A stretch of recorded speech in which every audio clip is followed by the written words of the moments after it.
The hardest part for myself is not to be able to joke all the way like you can do on your native language. I think that's one of the hardest part for me. It was good times because nobody could say he is gonna be the president. He was just a funny guy, but talking about him, I could say that he was a kind person. Wow, give me some water. How do you do that?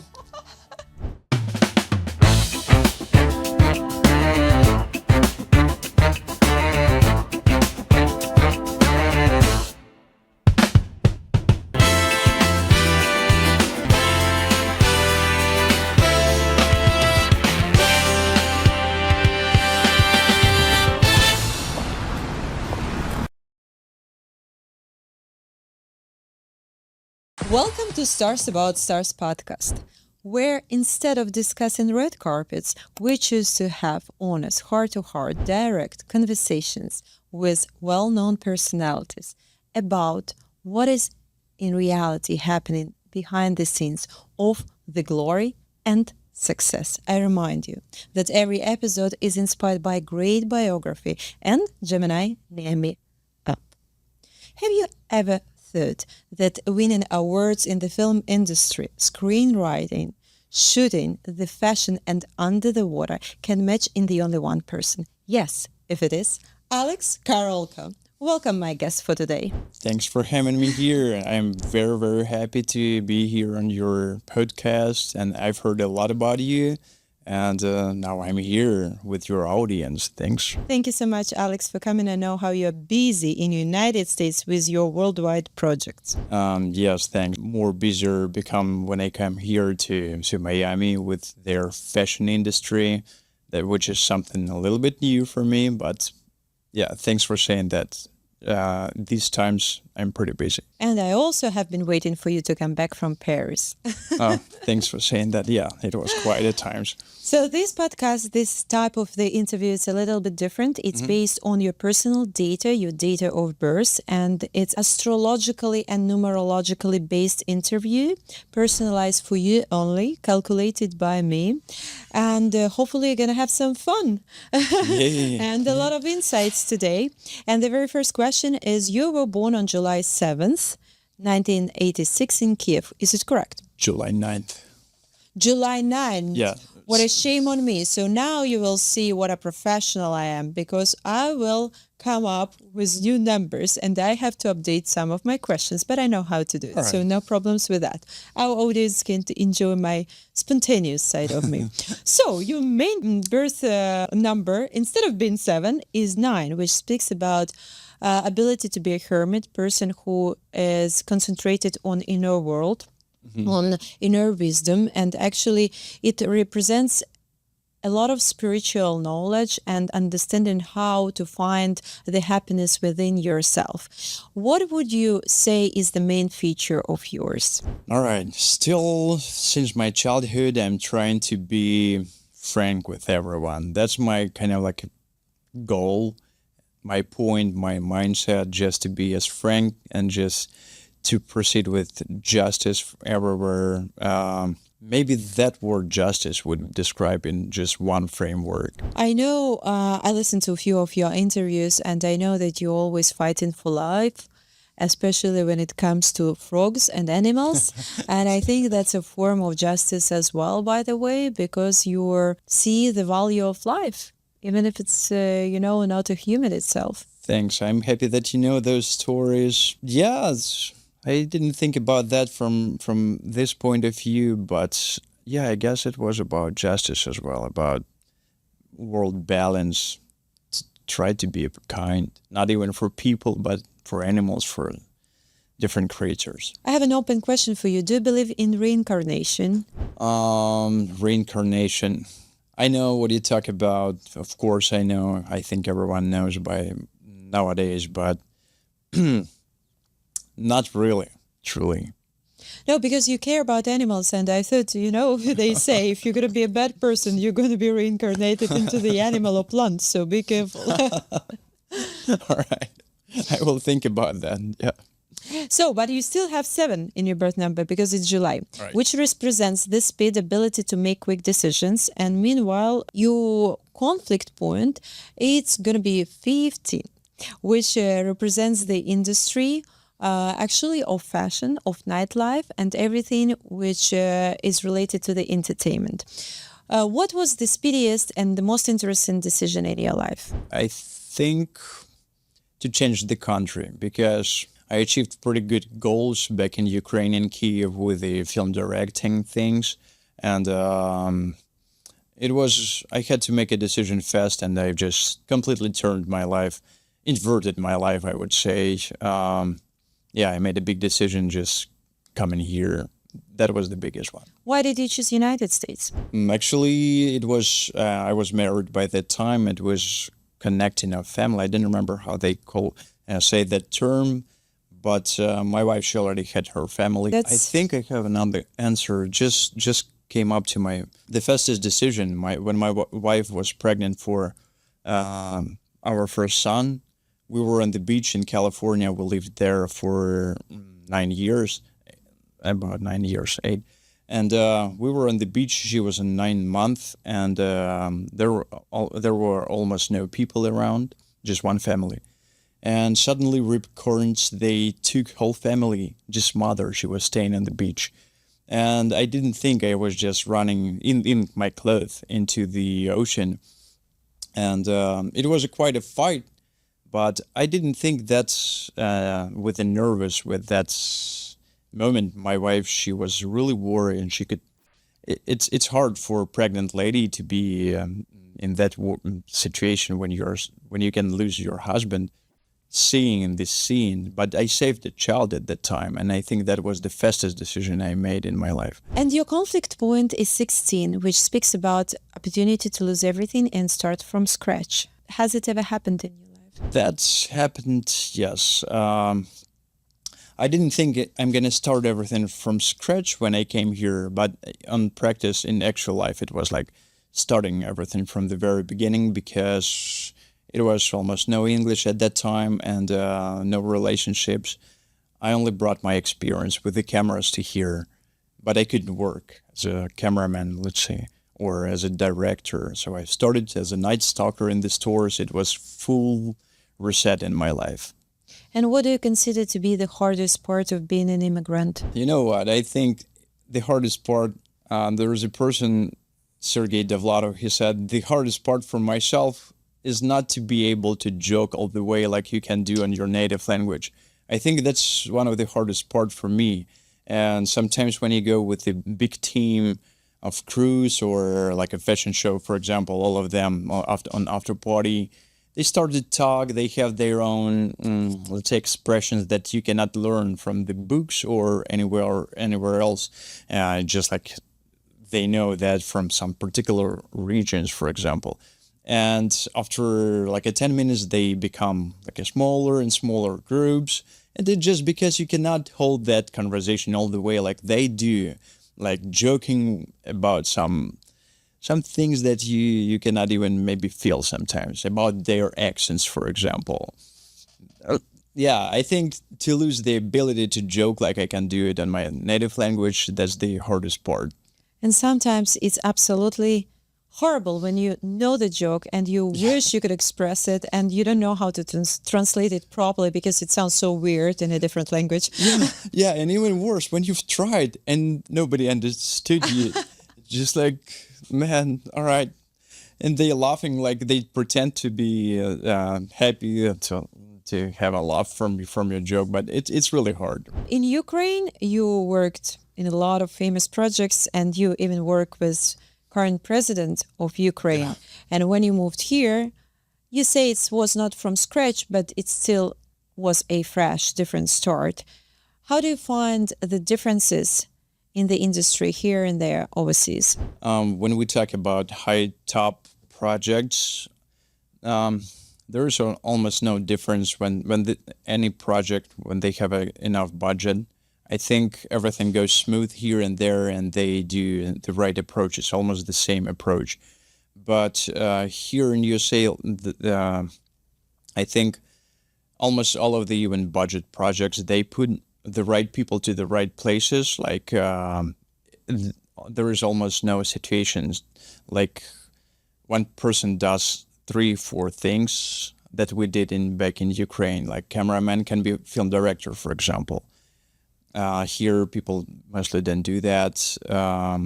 And the equipment, I think we back in Ukraine, people try to work with the less expensive equipment, which is also kind of like a result on your final picture. What else? What else?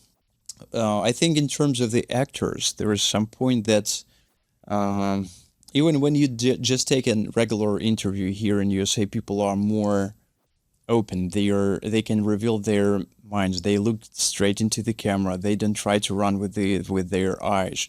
So eye contact is always just eyes to eyes or eyes to camera, for example. Americans, they are more open, but I actually love the country, my motherland. I would say, I would. On the other side, I think that a bunch of projects they send some of the work for Ukrainian specialists, production companies, and they are surprised how good quality they can afford for less money right there in Ukraine. So our cinematic school is good, but the problem is we didn't have that big school of the screenwriting and screenplay industry, let's say. So most of the things, they just like redo some of the ideas, or I would say less native things. Maybe because we have much more distribution platforms here in the United States, and different platforms, they buy much more movies, so you have much more chances to find your niche, to try to put your budget in some specific particular genre, or just to try to make your own genre, and you have much more chances to return your money. But right there in Ukraine, I think in most cases, film directors and producers, they send their movies to some foreign film festivals, not Ukrainian film festivals. So having this huge industry here right within the country in the United States, it creates much more flexibility for the filmmakers. Hopefully I could frame everything into one phrase. It was a long answer, but hopefully there was at least something. No, it's great that we have a long answer, because that's what we are here for.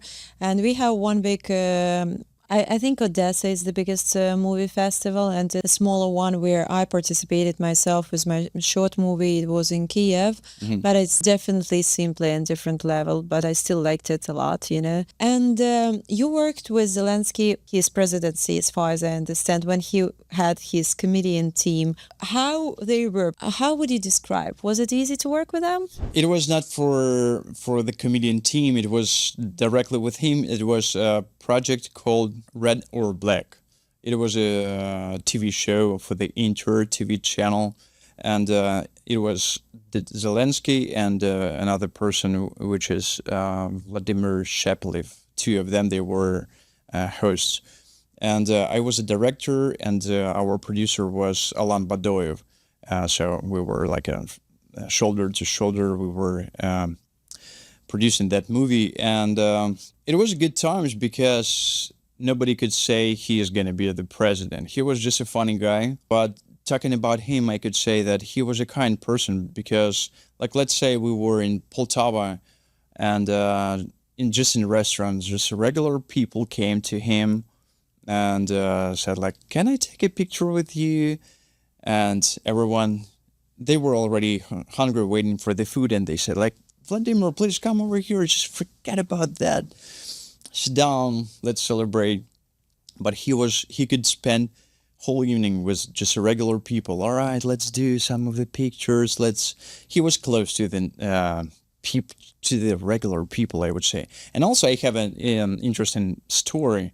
It was the birthday of my sister. By the way, these days she came to me just to visit myself. Which is great. Yeah, I'm happy. Happy days as well. And I realized it was her birthday, but it was already after the midnight. And traveling with him in a van from city to city, it was the show throughout whole country.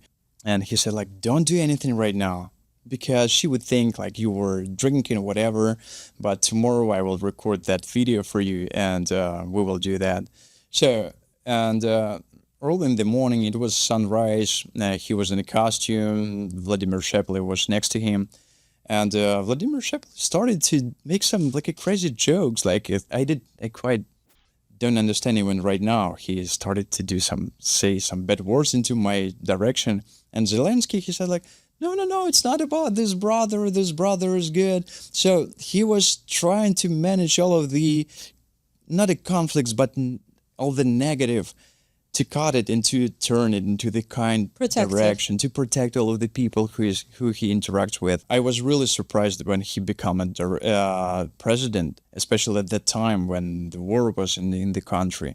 And I was thinking like, probably no, he's too kind to be a president, especially a president of the country which is in war right now. But I wasn't wrong. Yeah, but you never know what devastating war can take out from you, because we're here, blessed to be here. We're not on that place. And I tell you, I kind of predicted that he's going to be the president, not through astrology and numerology. I never used predictive elements of it. But they filmed a movie. It was serious when he played a teacher in the school for 3 years. And I already kind of felt that he is going to become a president, because they prepare the audience, the population, and people got used to him not being a comedian who makes laugh on you, you know, and entertain you, but somebody serious, because they saw a different part of him. I couldn't picture him being an actor, but I couldn't picture also him to be a president. And here we are. He has different sides of his. It says a lot about your methodology and about you as well. You have a good sense of prediction, right? I have a sensitivity. I think, yes, with all these years working with people for 13 years, probably sometimes you can sense things happen. And coming back to you, I had to take a moment, recalculate it in my head. So your main life energies too, it's exactly about caring about the other people, which you have in you, not only Ukrainian president, and feel the atmosphere and hidden processes around you. What hurts you most of all as a creative individual? Sometimes people don't see how much effort you put into the project, because maybe people think on their own like a matrix, I don't know. But when you try to put part of yourself into every project, when you for your client, you try to, let's say, give them the best ideas. Maybe you were imagining to put some of the decisions, some of the frames to your own project, but you give them the best things, just them to have a good, let's say, commercial campaign. And sometimes people don't recognize that you are trying all your best just for, even for a small project. Appreciation. Yeah, thanks for They helping. don't appreciate sometimes. Yeah. And this is like in life, you know, appreciation, the gratitude to the God, to the universe, to everything what you're blessed with. We have to produce it more and more within, because actually that's what attracts all other things come true in our life. Yeah, you're right. You say it in such a good words. You just frame everything into short phrases that sound so good. Exactly what I thought about. I'm here for that. At least I hope so. So you have aspect karmic task of this determined leader Aries, which you are, being a movie director. What do you think it's the hardest part, to write the script or make it come true? I think if to go even further with that, talking about scripts and also about directing things, maybe an answer is going to be a little bit unexpected, but distribution is the hardest part. Because I have several interesting ideas. One of the scripts, it won on New York Film Festival with the best feature drama category. But that script is still on the shelf. That's the hardest part. When you have such something good, you cannot find the distribution for that idea. And a lot of people, they make movies, they find investors somewhere. And then, like, do you remember that expression on Ukrainian language? You're carrying with the egg like a chicken. Yes. Something like that. So you didn't know where to put it. You didn't know where to sell your movie. You just created. You made a feature film, let's say, and you didn't know how to sell it, how to you didn't want to put it just for public on YouTube because let's say it costs like $300,000, for example. You have to return the money for you or for the investor. And the distribution is the hardest part. You have to write what you know the market exists for. But yeah, as I said, sometimes when you write from your heart, from your soul, what do you think works the best? When you believe that this idea is right, bright, and kind, let's say, and to realize there is no market for that, for example, or you didn't know about those markets, you didn't know about those agents, you didn't know about the people who can pay for that idea to film that. And I have a practical question for you. Let's say I'm a book writer, so I have no clue how to write at least long scenario for a long movie. I had experience just with a short one. But this is a country with a lot of abundance in talents from all over the world. If you created a scenario for a movie and you're not professional, you're not from the industry, you're just a regular person that are doing first baby steps to try it out, what is the process, how you can apply, or it's guarded industry and you can't do it yourself? Yeah, I think if you can buy a camera and just to learn how to film something in a nice way, maybe you have that sense of things, that's easier part. But talking about screenplays and drama, and if you talk about books like feature books, like fiction books, I think for that type of industry fields, it's necessary to learn dramas. Do you remember those conflict, premise, Yes. those things, all of those ones, just how to amplify conflict with another conflict, how to make a parallel loops, for example, how to put all of the loops at the end into one revealed finish or like a twist. It's better. I think it's necessary to learn the drama basics at least, because I don't know what else is such a sensitive as a script writing things, because you definitely have to learn the drama. And it's also an American term. I was some period of time I was thinking like it's maybe a Russian or Ukrainian term, dramaturgy. On Ukrainian it sounds dramaturgia. That's a very important thing. And in the film schools, there is an additional person who just said dramaturg on Ukrainian.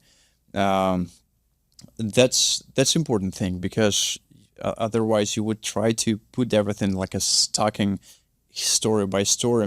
Maybe you can write without that thing, but you have to be genius. For the regular people, to reveal the geniosity, I don't know if I can say that word, it's better just to try to apply some of the drama skills, to learn to read about that. For the directing, I think it's even much easier. For camera movements, for camera filmings, camera behaving, it's easier. For photography, it's even easier. But screenplay writing, it requires some of the skills. You have to go to probably the better way to go to some school or college about that. Have you ever had in your life a project that you abandoned because maybe it came across your personal values? There are quite a few projects. Yes, you're right. I dropped some of the projects and I was thinking it's going to be such a good thing, but it's still just somewhere in the papers, in the drafts, and I don't think I would pick up it anywhere, anytime in the future. Talking about maybe not these projects, but like in music, for example. I was playing in the music bands. I was working for Google 3 years, and I was playing in 3 different music bands in California within the company. And back in Kiev, I was playing in 2 bands. One of them was my band with my music. We were traveling even into the Europe with that music. And another one was local band, but still recognizable in the Kiev. But I was thinking that is part of my future, but I've dropped that thing. It brought me a lot of emotions, and it's so good to stay on the stage and just to play, and some of the people, they know the lyrics. It's a good part of your life, but for some reason I dropped that. Maybe I don't have a time right now. I still compose some of the composition musical things on the guitar and the piano at my home, but that like a ego, that goal is not that rich as it was before. Want to learn how to love yourself and build up healthy relationships with yourself and others? Download Gemini Miami. It's your one-stop shop for all self-discovery tools with access to the community of like-minded individuals. Until 12 years old, I can see an aspect of being very responsible child and sensing the emotional atmosphere of the adults. Does it relate? Is it true? And tell me about your childhood more. All right, I ate everything they put into the plate for me. Now it's interesting because I have my kids and they don't eat everything like I did. But so whoever wanted to carry me on, to take me to his hands, I was just open for everyone. And my mother, she's from the family of a lot of kids, and all of the aunts and uncles, they said, like, I cannot imagine this child is that way open. So yeah, I was open for public, for people, for audience all the time. Always tried to help someone, even if people didn't need anything. I was started in conversation everywhere on the streets. That's what my mother told me about me. Let's savor. We spoke about it. So what else about childhood? I started piano lessons really early, like maybe 4 or 5 years old, at my age of 5 years, I think. So music was all my life, like along with me. Are you insistent parent yourself? Do you tell your kids what to do or what to try, like piano or any other instrument? I show them example how I do, but I don't push them anyhow. So yes, recently I brought my son to the theater. He was there for like less than 1 year, and then he dropped it for sport, for ninja jump twist, which is like to jump in from the pull-up bars. It's like an American Warrior. Americans know about that thing. But yeah, so he's more into the sport. I'm just showing them what exists in this world, but don't push them. 21, 22, period of strong feelings or important romantic experiences. Did someone capture your heart during that time? 21, 22. Yes, my wife. I'm still with her. Wow, you are so good. What? Wow, give me some water. How do you do that? Wow. That's cool. So yeah, at that age, I met my wife. We were friends for a long time. Beautiful. Then almost 10 years, we were still friends. But there was a little much more than just a friendship, of course. And we decided to get married. Is she from the industry by chance? I met her in the Polytechnical University. She is an engineer, and by now she is a senior developer at the American Express. So she's like a programmer, developer.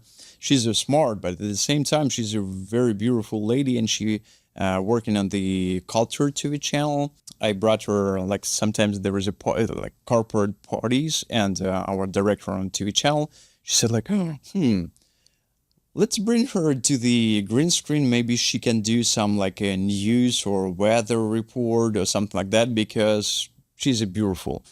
So Julia, my wife, she tried to do some of the documentary films.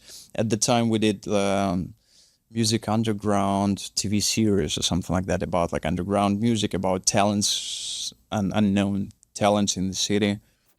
And she was a host for that TV project. But that was basically it. Yeah, so she picked the engineering job. I know she's pretty, and so far I know she's very smart, but I feel your romantic spirit and conscious soul. What actually attracted you most to fall in this woman? You know what? She just understood me right away and just through myself. She's like, sometimes I feel as if have the feelings that she's like a mother. She knows me better than myself, than I know myself. I don't know, she's very smart. I'm very happy for her that she allows me to do those underwater and fashion pictures and videos, because sometimes I work with almost naked people. Wow. And it's a lot in my career, and she was always good for that. It's not just because she's silent about something. Sometimes she gives me some ideas. Wow. And yeah, I think I opened it myself even better with her than I would keep searching for myself alone.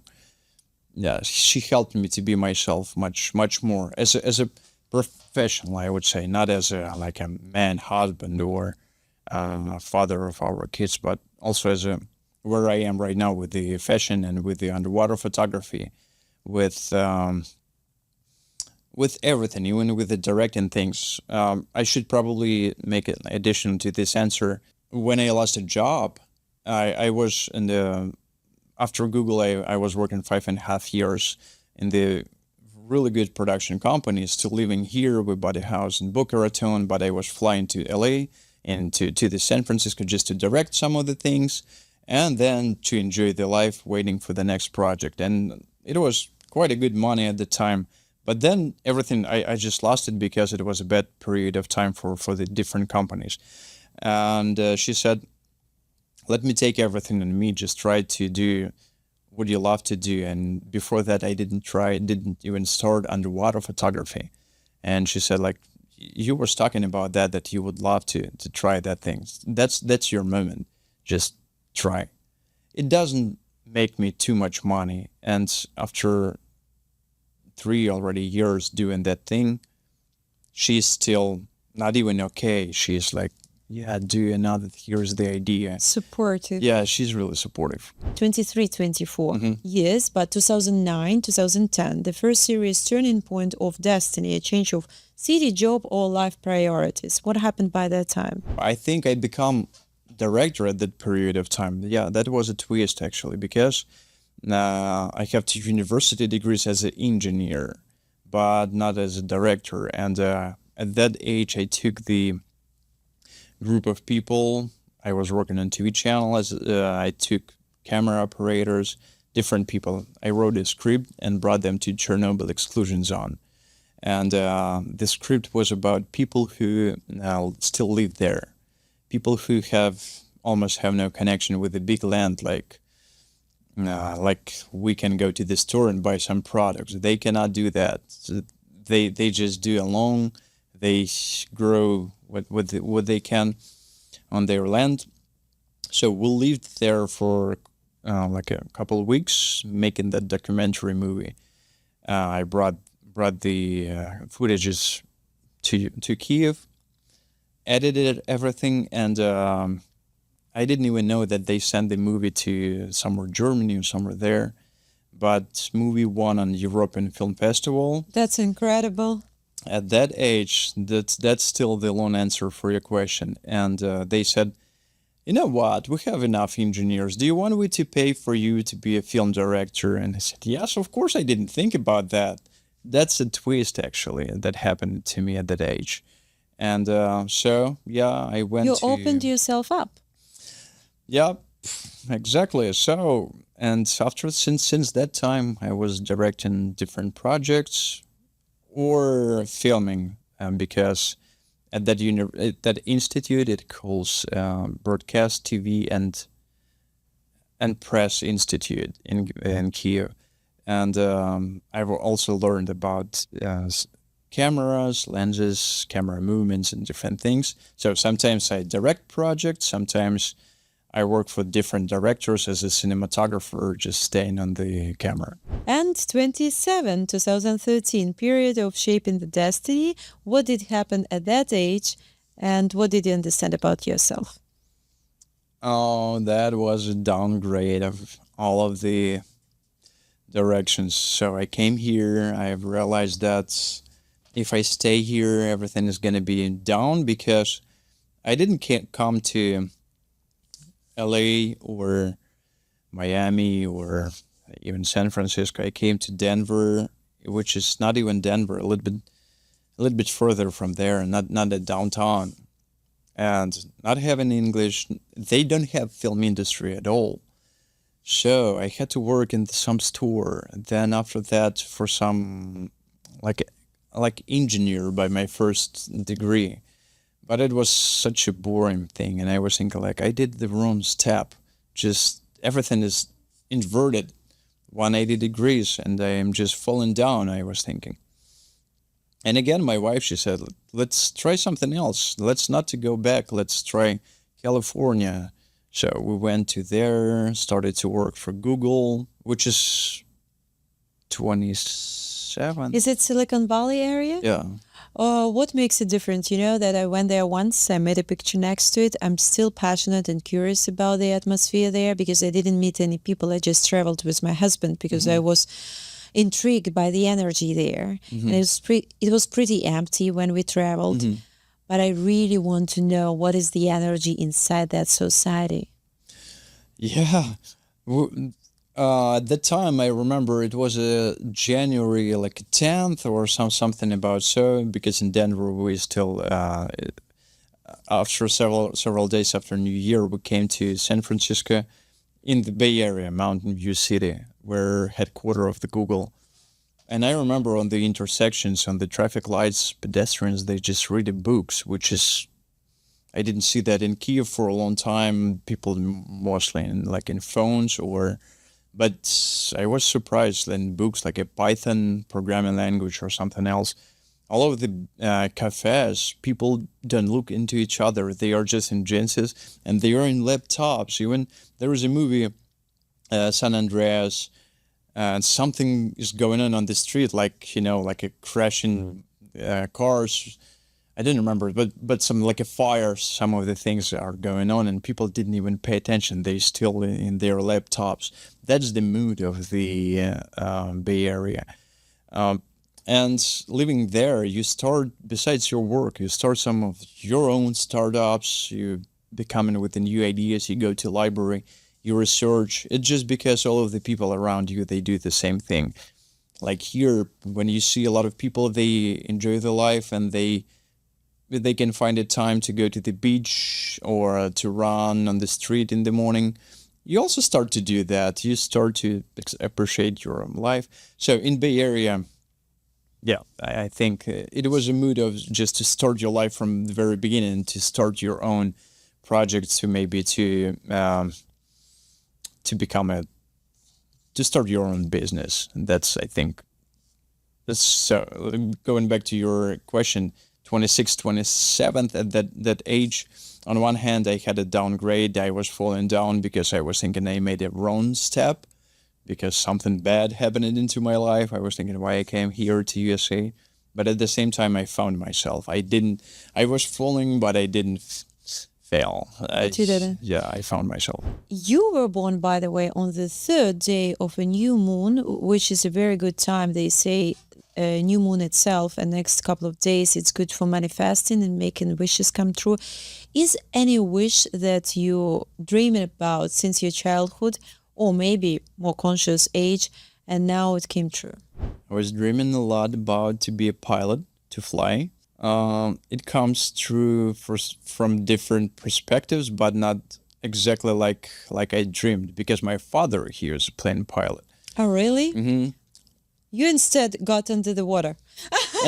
Yeah, I'm flying underwater, I would say, floating, let's say, but also maybe it came through me to my son, because he is so addicted to the balloons, and it's not just I like the balloons. He just creates different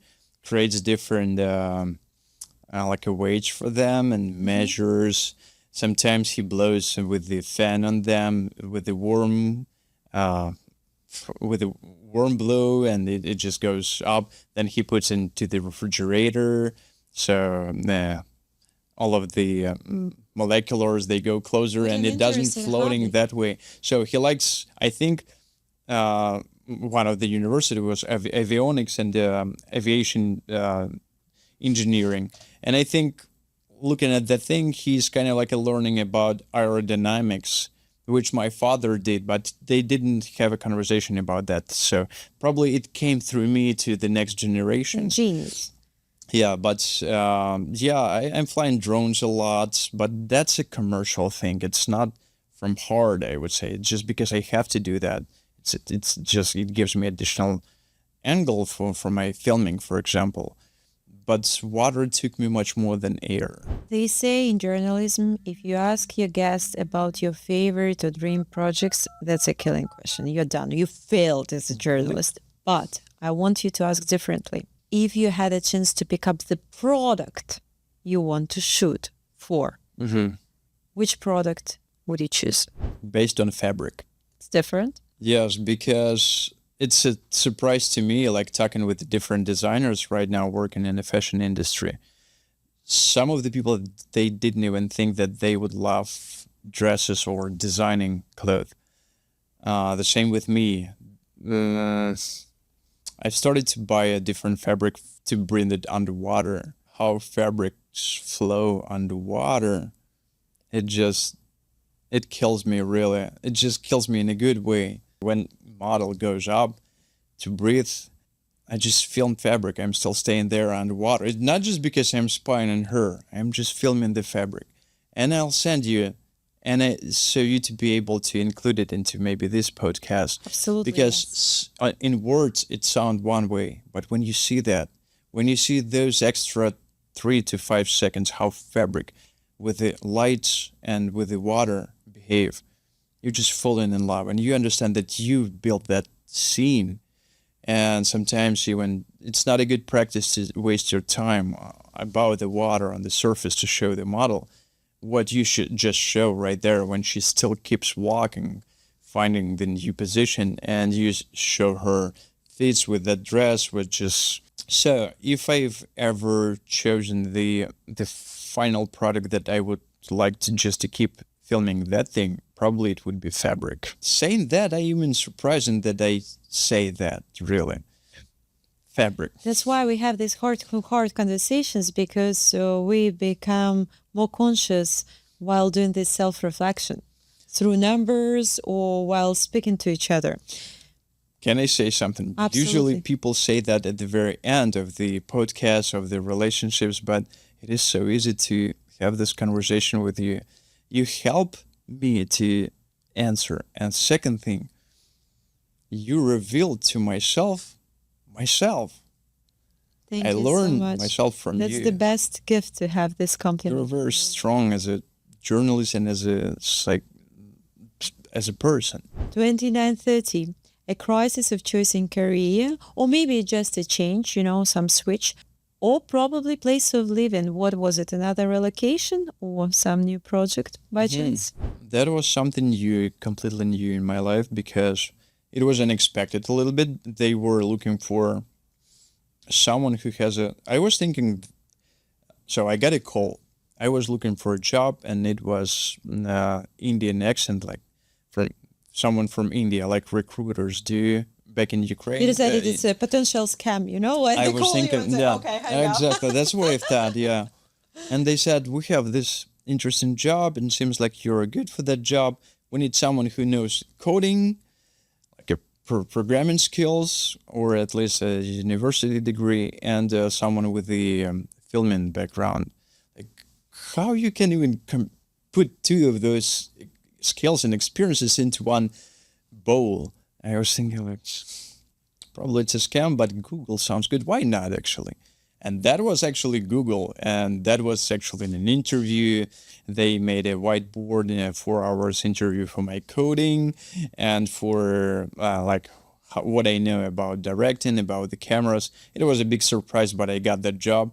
And so I would say Mother Earth gave me something else that I didn't really expect at that period of time. It was a nice period of time, because working at Google is just like you got to the university again. So a lot of young people around you, full of energy, full of the skills, and they just right after the university, and also you feel like you're somewhere there at the very I don't know, Silicon Valley and Google itself is a good company. So it was an interesting feeling. And we proceed 32, 33, 2018, 2019, the beginning of a new life course. What was that direction about? So working for Google, having the access for good equipment, good locations, I made my first feature film, and COVID started. Our release was at the same time as empty streets. We had billboards and next to the theaters that we were about to screen our feature film in New York, in Los Angeles, but just failed completely. On one hand, it was good because I was able to finalize my feature film, which is a lot of energy necessary to spend. But on the other hand, it was not successful. We actually returned money through Great Britain we had a contract with Netflix and with the Amazon Prime. And for some reason, Netflix didn't work, but Amazon Prime returned our money from Great Britain. So we had a billboards here. We were thinking the USA is going to make the most of the biggest amount of money. But actually, Great Britain, they were watching that movie right there, not here. So, yeah, short answer is I stepped into something bigger within the industry. And I'm out of curiosity, I have to ask you. There's so many podcasts in the United States, but when you hear the label that it's a Netflix show, it's a different dimension. Do you think there are some specifications or difficulties being an owner of that type of show? Or you think that level of being an independent podcaster with no rules and limitations, it's much better to be? I think both, because on one hand, it's really hard to get to the Netflix. You have to know some aggregators, which is like intermediate part to go to the Netflix distribution. It's like a step which you cannot get rid of. That's important step to get to the Netflix, because you cannot go directly to their door and say like, I have a good idea. Some aggregators or agents, they can bring you to there. On the other hand, when you have a good show someone from there, if they see that you have a good concept and good idea, they can invite you by yourself. So a little bit of both of your choices would be fair to say. Yeah, you're on the right way, but at the same time, I think on one hand you have to show it to a bunch of people, especially for the aggregators. On the other side, you don't have to replicate anyone. You have to do what you do, and I actually think that your answers are really interesting. I've never heard any shows with that style, with those answers, with numerology, right? That's everything. Numerology and astrology and spirituality blended up. It's interesting. Maybe my answer was a little bit foggy, but yeah, to get to the Netflix, different paths, but I think you do the right job. 35, 36. My pre-final question, 2021-22, the completion of an old scenario. Many people radically changed their outlook on life during this period of time. What changed in your worldview? Okay, I became a father at the time. Oh, wow. Yeah, I am the father who spends a lot of time with its kids. You know, my projects are mostly like, it's not day to day. Sometimes the project is going to be like in 1 month, you are preparing. But in most cases, my days are free and I walk with them to the ocean or somewhere around the park. So my neighbor, he says, how to translate that? On Ukrainian or in Russian, it sounds like Sanya Nyanya, which is like, it's difficult to translate in English, where we started. Not all jokes. Like Bill and William in the English language, Sasha and Alexander is the same construction. So Sanya, it's like my name, and Nanya, nanny, like Yes. babysitter. So my neighbor, he says Sanya Nyanya, like Alex babysitter. Yeah, so that's a little bit about me, and I think it makes me. It's interesting because I'm 39 man, but I'm still like a child with them because day to day you play, you propose them different things, and probably it makes you a little bit more kind, I think, when you spend a lot of time with kids because I don't know, it's hard to say, but I'm the one who just father. They say kids, and mostly until 3 years old, they are very much connected to God. They're still angels who came here on this earth, and they have this godly power. There's something in them, this light that we are missing being adults and communicating with them. I think our inner child is waking up and starts to be more active. Oh, I'm so happy that you said that. You found just a particularly right words just to describe that. What do you feel? What it fills you with? Yeah, exactly. It's like a therapy to be on your podcast, really. Wow. I'm very happy to have you on this couch. Like Freud, he has all his clients on the couch. And yeah, it's a healing, it's self reflective, and very welcoming, friendly podcast. And I'm very proud to have you as a guest here. And again, you remind me of our shared motherland, which is a great reminder to be. And I have my inner circle rules on this podcast, which I created myself. And the very first, that every guest is leaving this podcasting room in a good mood, on a high vibe, and with a little gift. In your case, because you're multi-talent, you're going to get my gift. Was created exactly by me. I published 5 books, but one of them was created and published here in the United States. Iryna, thank you very much. And I actually read a lot, and that's going to be my first priority to read. Thank you very much. Awesome. Talking with this person and hearing her questions, how deep she can analyze the person. I think this is a rich book. I still didn't read it, but I cannot wait to come and just read it. Thank you so much. And my very final question for you, I promise that, is every guest is nominating the other guest. So whom would you recommend to be the next celebrity guest on Stars About Stars? Yeah, nowadays I work with, which is something new for me, I work with a bunch of models in fashion industry.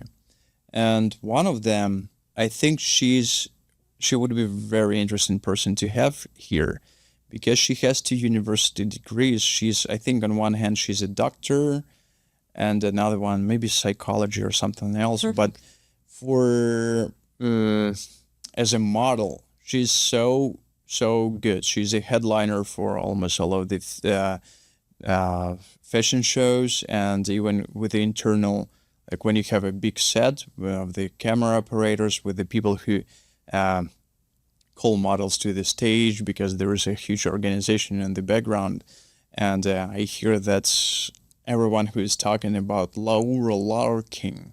That would be my recommendation to have her here. I would talk to her about my experience being here on the podcast. Thank you so much, Alexander, for your energy, for your time, and for your recommendation.